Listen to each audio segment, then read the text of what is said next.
Clip number 167. اس clip میں آپ قرآن پاک کی سورہ نساء کی آیت نمبر 2 سے لے کر 4 تک کی تلاوت، ترجمہ اور تفسیر قرآن صراط الجنان سنیں گے. بسم اللہ الرحمن الرحیم. ترجمہ: اللہ کے نام سے شروع جو نہایت مہربان رحمت والا ہے. وَآتُوا الْيَتَامَى أَمْوَالَهُمْ وَلَا تَتَبَدَّلُوا الْخَبِيثَ بِالطَّيِّبِ وَلَا تَأْكُلُوا أَمْوَالَهُمْ إِلَىٰ أَمْوَالِكُمْ إِنَّهُ كَانَ حُوبًا كَبِيرًا.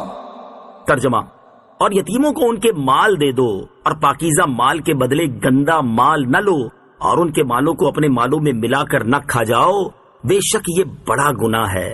وَآتُوا الْيَتَامَى أَمْوَالَهُمْ، اور یتیموں کو ان کا مال دو. اس آیت کا شان نزول یہ ہے کہ ایک شخص کی نگرانی میں اس کے یتیم بھتیجے کا بہت زیادہ مال تھا. جب وہ یتیم بالغ ہوا اور اس نے اپنا مال طلب کیا تو چچا نے دینے سے انکار کر دیا. اس پر یہ آیت نازل ہوئی جسے سن کر اس شخص نے یتیم کا مال اس کے حوالے کر دیا اور کہا کہ ہم اللہ تعالیٰ اور اس کے رسول صلی اللہ تعالی علیہ وسلم کی اطاعت کرتے ہیں. آیت کا مفہوم یہ ہے کہ جب یتیم اپنا مال طلب کرے تو ان کا مال ان کے حوالے کر دو، جبکہ دیگر شرعی تقاضوں کو پورا کر لیا ہے، اور اپنے حلال مال کے بدلے یتیم کا مال نہ لو جو تمہارے لیے حرام ہے، جس کی صورت یہ ہے کہ اپنا گھٹیا مال یتیم کو دیکھ کر اس کا عمدہ مال لے لو. یہ تمہارا گھٹیا مال تمہارے لیے عمدہ ہے کیونکہ یہ تمہارے لیے حلال ہے، اور یتیم کا عمدہ مال تمہارے لیے گھٹیا اور خبیث ہے کیونکہ وہ تمہارے لیے حرام ہے. یہ بھی معلوم ہوا کہ جب یتیم کا مال اپنے مال سے ملا کر کھانا حرام ہوا، یعنی گھٹیا معاوضہ دے کر کھانا بھی حرام ہے، تو بغیر معاوضے کے کھا لینا تو بطریق اولا حرام ہوا. ہاں، شریعت نے جہاں ان کا مال ملا کر استعمال کی اجازت دی وہ جدا ہے، جس کا بیان سورہ بقرہ آیت نمبر 220 میں ہے. وَإِنْ خِفْتُمْ أَلَّا تُقْسِطُوا فِي الْيَتَامَى فَانكِحُوا مَا طَابَ لَكُم مِّنَ النِّسَاءِ مَثْنَىٰ وَثُلَاثَ وَرُبَاعَ فَإِنْ خِفْتُمْ أَلَّا تَعْدِلُوا فَوَاحِدَةً أَوْ مَا مَلَكَتْ أَيْمَانُكُمْ ذَلِكَ أَدْنَىٰ أَلَّا تَعُولُوا. ترجمہ: اور اگر تمہیں اندیشہ ہو کہ یتیم لڑکیوں میں انصاف نہ کر سکو گے تو ان عورتوں سے نکاح کرو جو تمہیں پسند ہوں، 2 اور 3 اور 4.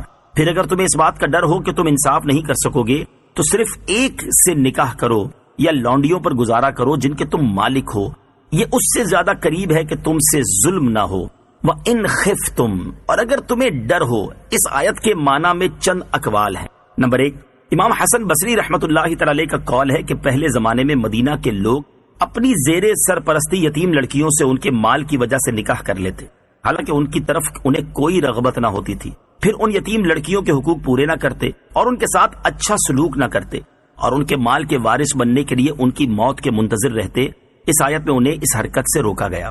نمبر 2، دوسرا قول یہ ہے کہ لوگ یتیموں کی سرپرستی کرنے سے تو ناانصافی ہو جانے کے ڈر سے گھبراتے تھے لیکن زنا کی پرواہ نہ کرتے تھے. انہیں بتایا گیا کہ اگر تم ناانصافی کے اندیشے سے یتیموں کی سرپرستی سے گریز کرتے ہو تو زنا سے بھی خوف کرو، اور اس سے بچنے کے لیے جو عورتیں تمہارے لیے حلال ہیں ان سے نکاح کرو اور حرام کے قریب مت جاؤ. نمبر 3، تیسرا قول یہ ہے کہ لوگ یتیموں کی سرپرستی میں تو ناانصافی کرنے سے ڈرتے تھے لیکن بہت سے نکاح کرنے میں کچھ خطرہ محسوس نہیں کرتے تھے.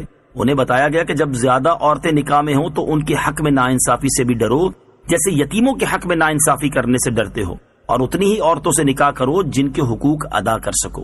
نمبر 4، حضرت اکرمہ رضی اللہ تعالی عنہ نے حضرت عبداللہ ابن عباس رضی اللہ تعالی عنہما سے روایت کیا کہ قریش 10 بلکہ اس سے زیادہ عورتیں کرتے تھے، اور جب ان کا بوجھ نہ اٹھا سکتے تو جو یتیم لڑکیاں ان کی سرپرستی میں ہوتی ان کے مال خرچ کر ڈالتے.